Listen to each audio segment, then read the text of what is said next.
আমাদের সমাজ কল্যাণ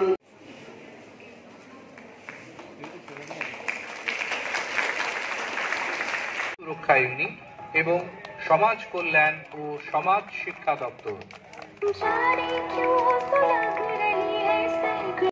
এই যোজনার প্রধান লক্ষ্য হল লিঙ্গ বৈষম্য দূর করা, কন্যা সন্তানের জন্মকে সাদরে গ্রহণ করা, কন্যা সন্তান।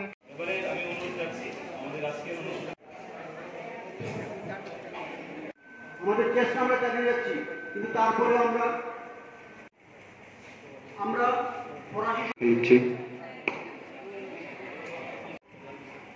শিশু সুরক্ষা কমিটি 10 বছর পূর্তি অনুষ্ঠানে উপস্থিত থেকে এটা রেডি করা, ওয়ার্কশপ করার একটা নির্দেশনা জারি করেছেন।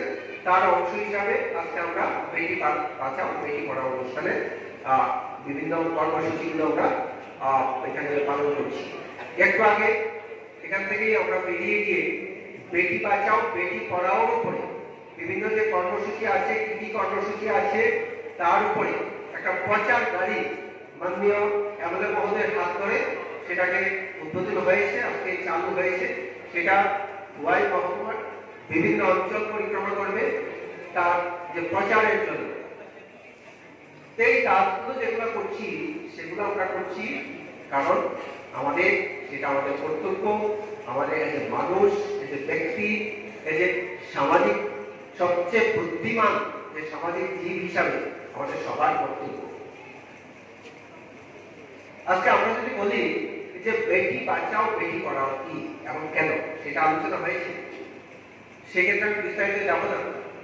এই বেটি বাঁচাও বেটি পড়াও কর্মসূচিকে পালন করার জন্য সারা ত্রিপুরাতে যে কর্মসূচিগুলো চলছে, সেক্ষেত্রে যে বালিকা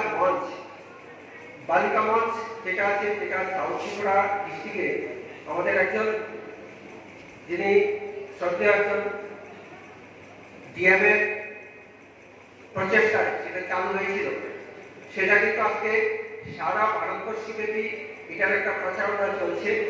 কেন সেটা সবাই জানে সেই ব্যাপারে আমি আপনাদের বলি যে এই যে বেটি বাঁচাও বেটি পড়াও, সেক্ষেত্রে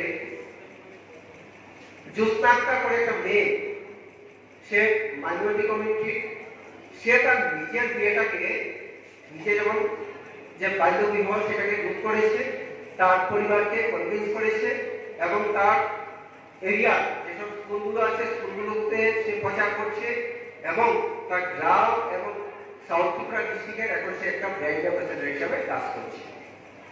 তার এই যে কর্মপ্রণালী বা সেই যে কাজ করেছে তার জন্য ভারত সরকারের তরফ থেকে প্রধানমন্ত্রী বাল পুরস্কার সে পেয়েছে 2023 সালে।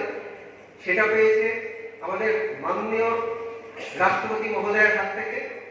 এই বছর আমাদের যে স্টেটহুড ডে, যেটা আমরা 21শে জানুয়ারি আমরা পালন করলাম, সেই 21শে জানুয়ারি সে একটা পুরস্কার পেয়েছে। সেটা হলো মহারানী কাঞ্চনপ্রভা। হবে না, অন্তত 18 বছর হতে দিন। আর যদি এই পথে হাঁটুন, আইনগতভাবে সমস্যায় পড়ুন, আমরা আপনাদের পাশে থাকতে পারবো না, এই ভয়টাও দেখায়। অনেকে হয়তো ফিরে যায়, অনেকে হয়তো পরবর্তী সময় আমাদেরকে জানাই ওই যে কথাটা বললো বিবাহ তিনি থেকে ফিরাতে হয়, কিন্তু বিবাহ করা আটকানো যায় না, কোনো না কোনোভাবে অন্য জায়গায় করবে। আমি বলবো যেহেতু সরকার, বিশেষ করে এই সরকার, দেশের সরকার, রাজ্যের সরকার সবচেয়ে বেশি গুরুত্ব আরোপ করেছে এই বাল্য বিবাহ রোধ করতেই হবে আমাদের। এটা একদিকে নজর সামাজিকভাবে বিভিন্ন ভাবে দেখবেন এই কম বয়সে বিয়ে হলে রোগাক্রান্ত হয়ে যাচ্ছে, বা কোনো কারণে যদি সে বেঁচেও যায়, তার যে প্রসব সন্তানটা আছে সে দেখবেন রোগাক্রান্ত পাচ্ছে, মানে সম্পূর্ণ ভবিষ্যৎ অন্ধকার হয়ে যায়। একটা জেনারেশন নয়, একটা সঙ্গে 3টা জেনারেশন যুক্ত হয়ে যায়। এই জায়গায় বলবো সবাই, বিশেষ করে আমাদের মেয়েরা এখানে উপস্থিত আছে, ছাত্রীরা, তারা তাদের মতো করে সেই জায়গায় একটা জিনিসের মাথায় থাকতে হবে যে আমাদের সঠিক লক্ষ্যে বুঝতে হবে, নিজের পায়ে দাঁড়াতে হবে। মা বাবা যদি এইদিকে নিতে চায় তাহলে মা বাবাকেও বোঝাতে হবে এবং প্রয়োজনে শিক্ষককে জানাতে হবে এবং প্রয়োজনে যারা ডিস্ট্রিক্ট লেভেলে আমাদের সেখানে দায়িত্ব রয়েছে, ডিএম লেভেলে রয়েছে, যদি না মানে তাদেরকেও জানাতে হবে। কোনোভাবেই বাল্য বিবাহ কোনোভাবেই সেটাকে গ্রহণ করা যাবে না, কারণ এতে করে মারাত্মক একটা সমস্যা আছে। দেখুন, মানচিত্রে দেখাচ্ছে ভারতবর্ষের পশ্চিমবাংলা বলেছে দেখাচ্ছে ত্রিপুরা, হ্যাঁ, রেড সিগন্যাল মানে কোন জায়গায় আমরা দাঁড়িয়েছি।